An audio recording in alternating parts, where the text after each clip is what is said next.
In primetime news this evening, stranded. Taxi and bus operators in the corporate area reduce service, leaving scores of passengers waiting. Chaos outside the gates of one Westmoreland school as students barred for breaching dress code. And Molly user breaks silence about the effect of the drug. Primetime News, we're live on air and online at onespotmedia.com. I'm Herman Green, live from Yalas in St. Thomas.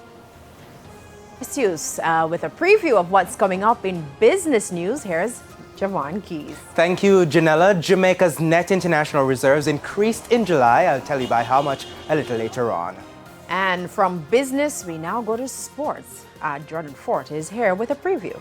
Thank you, Janella. Well, West Ham striker Mikel Antonio has made a return, plus there is a first-time call-up in the latest Reggae Boys squad. I'll tell you who in Primetime Sports Monday.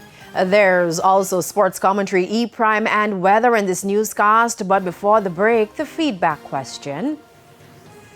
And this evening, we're asking, what is your take on the protests by taxi and bus operators over the crackdown by the authorities to remove tins from their vehicles? You can share comments online, facebook.com/Television Jamaica, and tweet us at TelevisionJam1. Please stay with us. We'll have the news in detail right after this break.